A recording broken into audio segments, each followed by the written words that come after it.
Thank you so much. Still in line with the syllabus, yesterday we looked at the coastal history and it was about the rise of the Swahili culture at the coast of East Africa. Following that, we moved to the Bantu migration. Migrations and settlement is the next, but we have now chosen one group, and that is the group of the Bantu. And we are going to look at migration and settlement, but before that, we have to define who they were or part of their origins. Then after that, we shall look at the reasons for their migration. Then after that, we look at the migration and settlement, the cause, specifically the Eastern Bantu, the Western Bantu, and the Southern Tanzanian Bantu, and the coastal highland. From there, we shall look at the effects of the Bantu migration. So without wasting time, we are going to look at the origins. Somebody asked who were they? We are going to define them as a group of people who speak related languages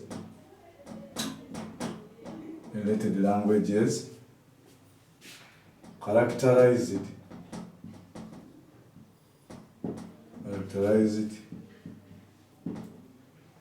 by, not with, characterized by the root word ntu. And of course this one meant something or a person. It means something or a person. And this is quite different from the one of South Africa. The one of South Africa was ndu, to mean a person or something.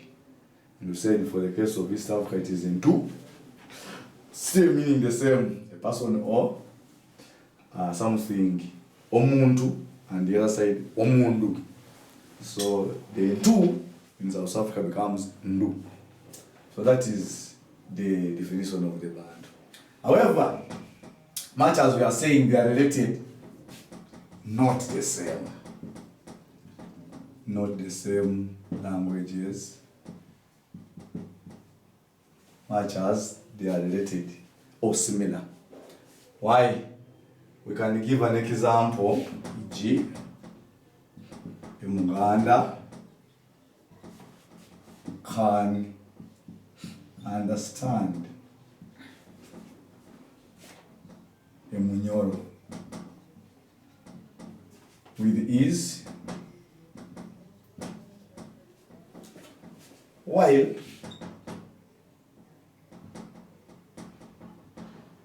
a Munyarwanda may not easily understand the Munyoro. So much as they are related with the, I mean by the word ntu, they are not necessarily the same. And this one is brought about by their dialects, differences brought about by their dialects, the way they pronounce in pronunciation, the types of words, and many others. So that one makes them different, but when they are from the same stock, the bigger stock of the Bantu, they form about 70% of the total population of Africa. That is the composition of the Bantu. about 70% is covered by Bantu speakers. And of course, originally they were cultivators. Originally. But when they came to East Africa, they later took up pastoralism. So that's why we are saying, whoever gives the point about they were looking for pasture and the water for the animals, that's out, because the animals were adopted when they reached here. So that the same thing applies to the point of overstocking.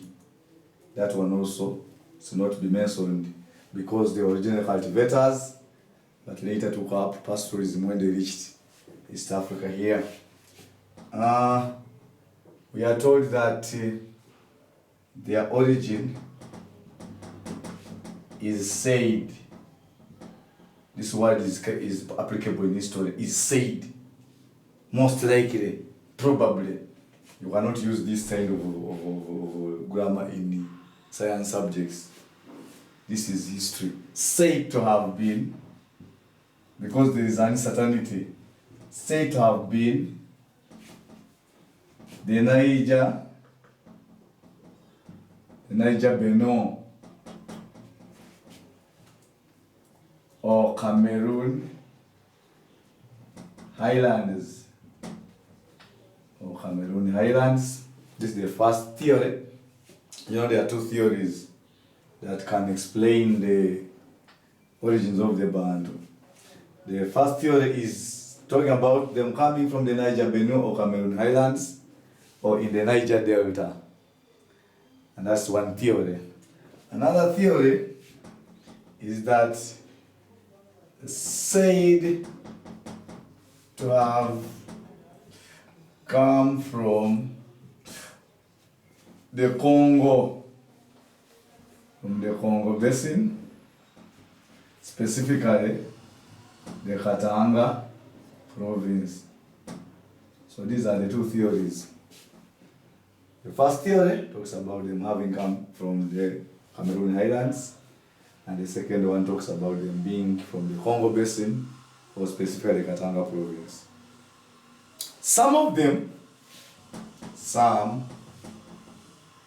e.g. the Ngoni, and of course the Ngoni is the last batch of the Bantu group to arrive into East Africa.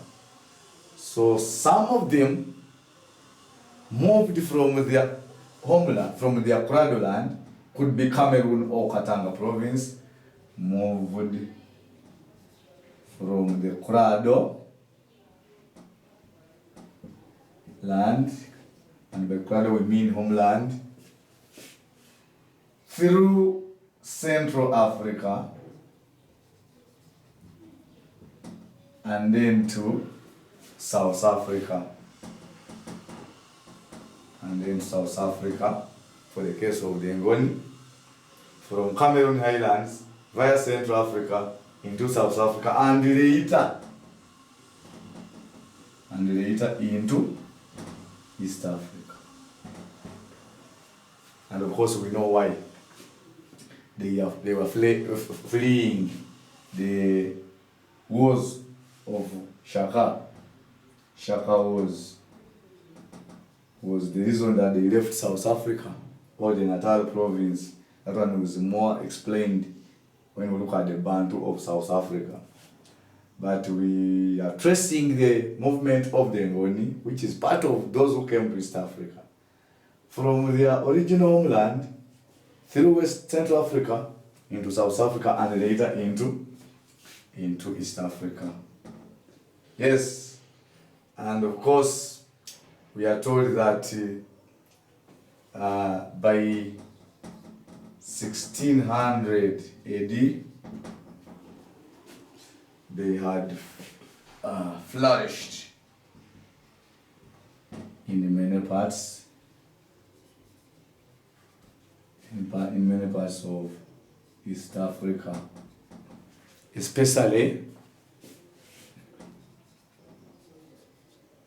the Interlacustrine region, the area in between the Great Lakes of East Africa, southern Tanzania, central, and later the coast. Why? Because they were being driven out by the original inhabitants. And while at the coast, they were also driven upwards. By who? By the notorious group called the Gala. And that's why we shall see a group which later came to be known as the Coastal and Highland Bantu. Reason, they settled in the coastal areas and at the same time the highlands because of the pressures from the Gala. That is the brief account of the origins of the Bantu, or who they were. That's how we can look at that.